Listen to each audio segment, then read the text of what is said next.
The 2021 award season officially kicks off tonight with the 78th annual Golden Globes. Now, the show will be hosted on opposite coast by Globes veterans Tina Fey and Amy Poehler.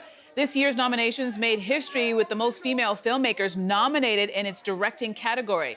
Canadian comedy Schitt's Creek is nominated for 5 Globes, including Best TV Musical or Comedy Series. And let's bring in TV critic Bill Brioux to discuss this. Bill, thanks for joining us this morning. My pleasure, Andrea. All right, I can't wait to watch the show tonight. Let's start with some of the TV categories first. Give us a rundown of the shows in contention this year. Yeah, it was a big year for watching television, obviously, and especially back in March, April, May, when everybody was in that first wave, we were all locked in front of the set. So I think a lot of the shows that were big then are going to do well at the Globes tonight. And that includes The Crown, which is the big series about the royal family. I think Olivia Colman will probably be a winner tonight for portraying the Queen. Even though for most of that series she just looks really surprised and puzzled. She's still Olivia Colman. But I also think that the Queen's Gambit will be a big winner because they're in different categories. One's a limited series, one's a series, even though one's only 2 episodes longer than the other. But everything's a limited series these days, right? Yeah. And, you know, it's going to be exciting because most times if people don't watch all the movies, they don't obviously want to watch the award show. But you're right. Everybody's been home to watch all of these shows and movies. So it's going to be a very exciting award show to watch tonight. How do you think Schitt's Creek is going to do? Because we watched them sweep the Emmys. Yeah, they won 9. It was incredible. But so I think there may be a bit of a pushback there. I don't see the Hollywood Foreign Press giving 9, or I think it's nominated in 5 categories. I think that Catherine O'Hara has the best shot to win as the best female performer, best actress in a comedy.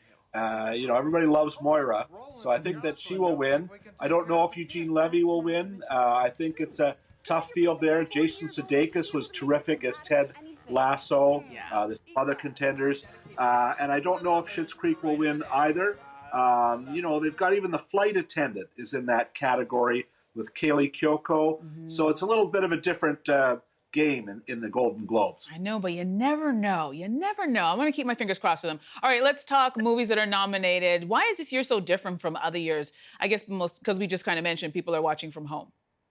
Yeah, nobody went to the cinemas, so films such as the new James Bond movie, we've called it new now for a year and a half. We still haven't seen it. That's being held back. We won't even see it till this fall, maybe, when cinemas are more robust. So you had that. You had West Side Story. Steven Spielberg's new reimagining of that has been shelved and pushed back. So a lot of big-name films were not eligible, not shown.